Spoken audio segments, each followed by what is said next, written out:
السلام علیکم ورحمۃ اللہ وبرکاتہ میرے پیارے دوستو، آج کی اس ویڈیو میں ہم ایشیا کی سب سے عظیم اور پرانی درسگاہ دارالعلوم دیوبند سے ایک رسالہ شائع ہوتا ہے جس کا نام الداعی ہے۔ وہ اسی مہینے ربیع الاول کا رسالہ ہے۔ ہم اس کے مضمون کے ذریعے عربی سیکھیں گے اور تعبیرات پر مشق کریں گے۔ اگر آپ بھی عربی سیکھنا چاہتے ہیں تو یہ ویڈیو آپ کے لیے بہت ہی مفید اور کارآمد ہے، اور میں اپنے تمام ناظرین کا شکریہ ادا کرتا ہوں کہ آپ کومنٹ، لائک اور شیئر کے ذریعے میری حوصلہ افزائی کرتے ہیں۔ جزاکم اللہ خیرا و احسن الجزاء۔ ہیڈنگ آپ کے سامنے اسکرین پر۔ میری آپ سے گزارش ہے کہ پہلے عبارت اچھی طرح سنیں، اس لیے کہ جب عبارت درست ہوگی جبھی ترجمہ آسانی کے ساتھ ہوگا۔ ما احوجنا الى التأسی بالقدوة الاعظم۔ اس جملے سے میں نے یہ تعبیر اخذ کی ہے، ما احوج فلان الی کذا، جس کے معنی آتے ہیں کہ اس کو اس کی سخت ضرورت ہے۔ تعبیر سمجھنے سے پہلے میں تعبیر کا آپریشن کرنا چاہتا ہوں تاکہ ہمیں سمجھ میں آ جائے۔ ما جو اس کے اندر ہے، ما بہت ساری قسم کا ہوتا ہے۔ کتنی قسموں کا ہوتا ہے اس پر بھی میں نے ویڈیو بنائی ہے، ڈسکرپشن میں اس کا لنک دے دوں گا۔ اگر آپ ما کی قسمیں جاننا چاہتے ہیں تو آپ اس ویڈیو کو دیکھ سکتے ہیں۔ تو یہ ما جو یہاں پر استعمال ہوا ہے تعجب کے لیے استعمال ہوا ہے۔ احوجہ یہ فعل ماضی کا صیغہ ہے، فلان اس کا فاعل ہے، کذا یہ علاقہ مدخول ہے۔ جس کو ضرورت ہوگی وہ احوجہ کا فاعل ہوگا جو فلان کی جگہ ہوگا، اور جس چیز کی ضرورت ہوگی وہ علاقہ مدخول ہوگا۔ جیسے یہ جملہ دیکھیے، میں نے اس کو استعمال کیا ہے، ما احوج المصاب بالسکر الى اتباع حمیۃ صاربۃ۔ شوگر کے مریض کو مکمل پرہیز کی سخت ضرورت ہوتی ہے۔ تو دیکھیے ضرورت کس کو ہوتی ہے؟ شوگر کے مریض کو۔ تو یہ احوجہ کا فاعل بن گیا، المصاب بالسکر، شوگر پیشنٹ، شوگر کا مریض۔ کس کی ضرورت ہوتی ہے؟ مکمل پرہیز کی ضرورت ہوتی ہے۔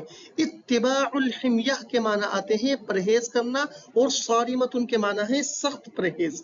تو سخت پرہیز کرنے کی ضرورت ہوتی ہے۔ اب اسی کے اندر ایک دوسری تعبیر آئی ہے، التأسی بالقدوة الاعظم۔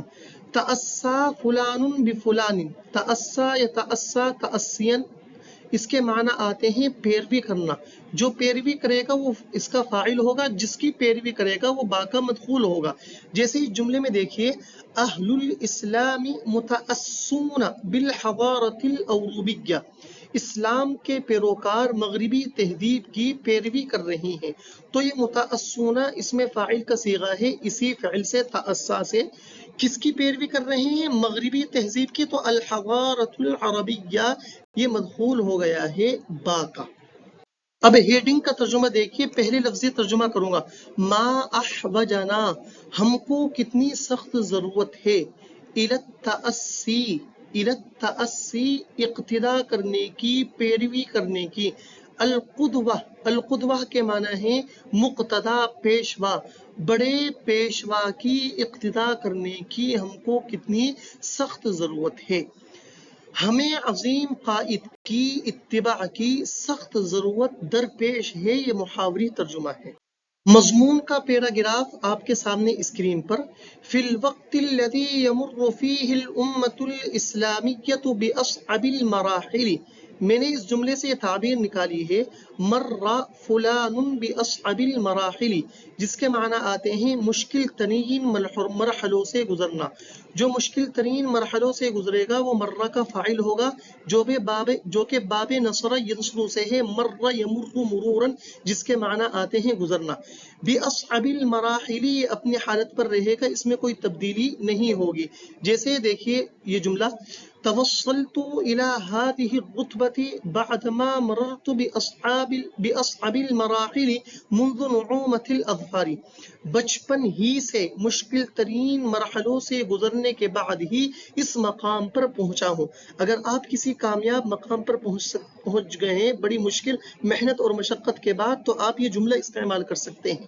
اب دیکھیے، مررت، یہ تو ضمیر اس کا فاعل ہے جو فلان کی جگہ ہے، باصعب المراحل اپنی حالت پر ہے، اس کے اندر کوئی تبدیلی نہیں ہوئی ہے۔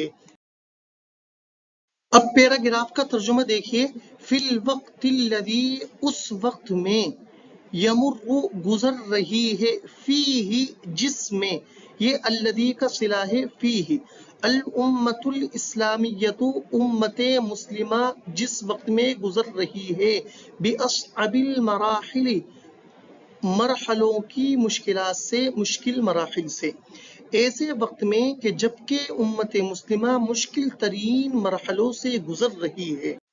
دوسرا پیراگراف آپ کے سامنے اسکرین پر وَأَحْرَجِ الْمَوَاقِفِ فِي تَارِيخِهَا الْعَظِيمِ الْمَلِيءِ بِالْعَزَائِمِ وَالْبُطُولَاتِ وَالْأَمْجَادِ وَالْمَفَاخِرِ۔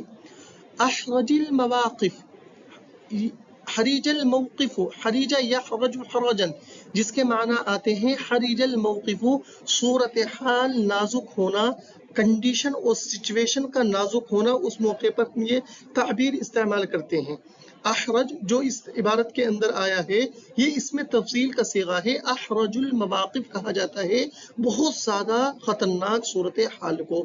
جیسے جملہ دیکھیے حریج الموقف فی منزلی فتخلیت عن الدراسہ، میرے گھر میں صورتحال نازک ہو گئی تھی اسی وجہ سے میں نے پڑھائی چھوڑ دی تھی۔ تو حریج الموقف سچویشن اور کنڈیشن کا سخت ہونا، اس موقع پر ہم اس تعبیر کو استعمال کرتے ہیں۔ موقف حریج کہا جاتا ہے مشکل صورتحال کو۔ یہ لغت اپنی کاپی میں لکھ لیجیے۔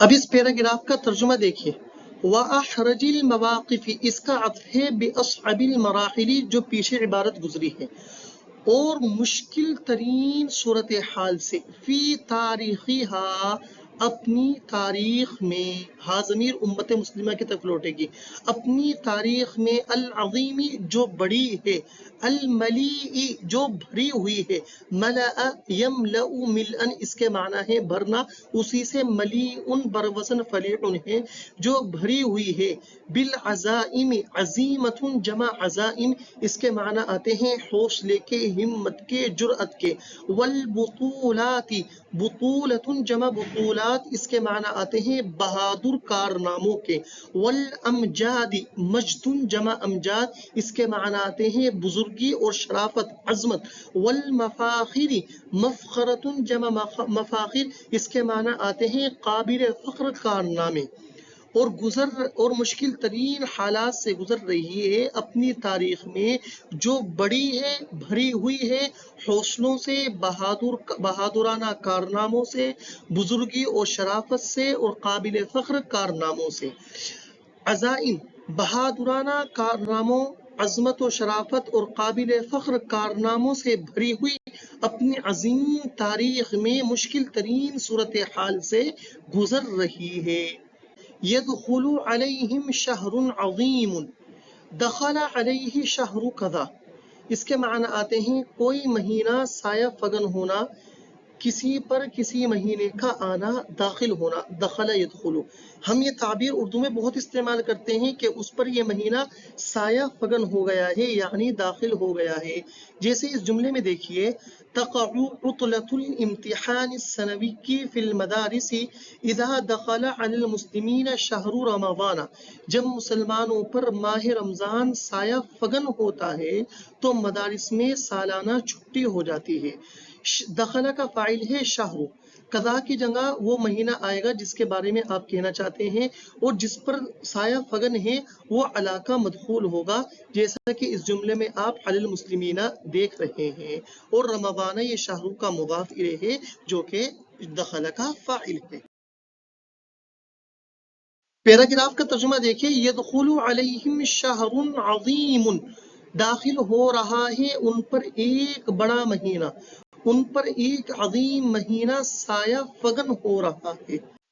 آخری پیراگراف آپ کے سامنے اسکرین پر شہر ولد فیہ نبی ھذا العالم الاعظم، الاعظم یہ صفت ہے نبی کی نہ کہ عالم کی، والاخیر یہ بھی صفت ہے، قبل نحو 4 قرون من الزمان، یہ بہت شاندار تعبیر اس کے اندر استعمال ہوئی ہے، ولد فلان فی یوم شہر سنتی کذا، ہم جیسے کہتے ہیں کہ میں تو اس دن پیدا ہوا تھا، اس مہینے پیدا ہوا تھا، اس سن میں پیدا ہوا تھا، تو اس موقع پر ہم اس تعبیر کو استعمال کر سکتے ہیں۔ جو پیدا ہوگا وہ ولدہ کا نائب فاعل ہوگا، اور فی کے بعد وہ دن آئے گا، یا تو آپ کہنا چاہتے ہیں یا مہینہ آ جائے گا یا سن آ جائے گا. جیسا کہ جملہ دیکھیے میں نے اس میں استعمال کیا ہے، ولد اخوکم عبداللہ اسامہ فی الواحد والعشرین من شہر اغسطس. تمہارا بھائی عبداللہ اسامہ، تمہارے بھائی عبداللہ اسامہ کی ماہ اگست کی 21 تاریخ میں پیدائش ہے. تو دیکھیے ولیدہ کا نائب فاعل ہے اخوکم، اور فی الواحد والعشرین فی کا مدخول ہے الواحد والعشرین یعنی اس دن، اور من شہر اگسطس اگست کے مہینے میں، اگست کے مہینے میں. اور اگر آپ یہ کہنا چاہتے ہیں کہ سن کے مہینے میں تو سنتا قضا، سن کے بعد آپ اس سن کی عربی لے آئیں گے جب آپ پیدا ہوئے تھے. تو یہ تعبیر کس کس کو سمجھ میں آ گئی ہے؟ کومنٹ باکس میں سب اپنی پیدائش کا دن، تاریخ اور سن لکھیں گے.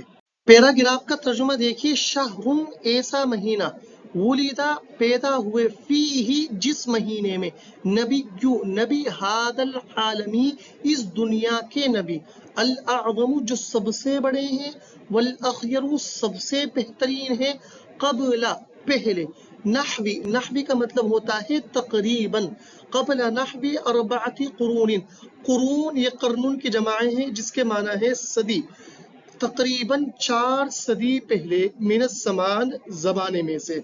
جیسے محاوری ترجمہ دیکھیے، ایسا مہینہ کہ جس میں دنیا کے سب سے عظیم و بہترین نبی تقریباً 4 صدی پہلے اس دنیا میں تشریف لائے تھے. میں نے ولیدہ کا ترجمہ پیدا ہونے کے بجائے تشریف لانا کر دیا ہے.